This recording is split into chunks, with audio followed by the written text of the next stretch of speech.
বিশ্বকাপের দ্বিতীয় সেমিফাইনালকে ঘিরে তুঙ্গে ফুটবল উন্মাদনা। আর্জেন্টিনা ও ইংল্যান্ডের মহারণকে সামনে রেখে আয়োজক শহরে নিরাপত্তা জোরদার করেছে প্রশাসন। বাড়তি চাহিদায় কয়েকদিনের ব্যবধানে টিকিটের দামও বেড়েছে উল্লেখযোগ্য হারে। মাত্র 3 দিন আগেও যে টিকিট $2,000 কমে গিয়েছিল, এখন তার দাম পৌঁছেছে প্রায় $2,966। দুই দলের সমর্থকদের ঢলে সরগরম পুরো শহর। নিরাপত্তার স্বার্থে গুরুত্বপূর্ণ এলাকায় বাড়ানো হয়েছে পুলিশের টহল, মোতায়েন করা হয়েছে অতিরিক্ত বাহিনী। এই ম্যাচকে ঘিরে ইতিহাসের নানা অধ্যায় থাকলেও বর্তমান প্রজন্মের ফুটবলারদের লক্ষ্য একটাই, ফাইনালের টিকিট নিশ্চিত করা। আর্জেন্টিনা অধিনায়ক লিওনেল মেসি বলেছেন, ইংল্যান্ড শক্তিশালী প্রতিপক্ষ, তবে দল নিজেদের খেলাতেই মনোযোগ দিচ্ছে।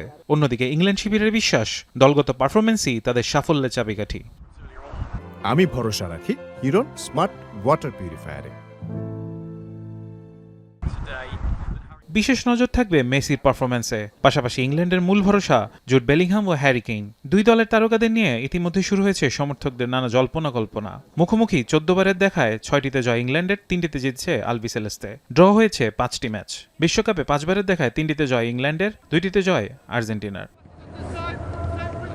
একদিকে আর্জেন্টিনার লক্ষ্য টানা আরেকটি ফাইনালে ওঠা, অন্যদিকে দীর্ঘ অপেক্ষার পর বিশ্ব শিরোপার স্বপ্ন দেখছে ইংল্যান্ড। তাই মাঠের লড়াইয়ের উত্তেজনা, আবেগ আর রোমাঞ্চ সবকিছুরই প্রতিশ্রুতি দিচ্ছে বহুল প্রতীক্ষিত সেমিফাইনাল।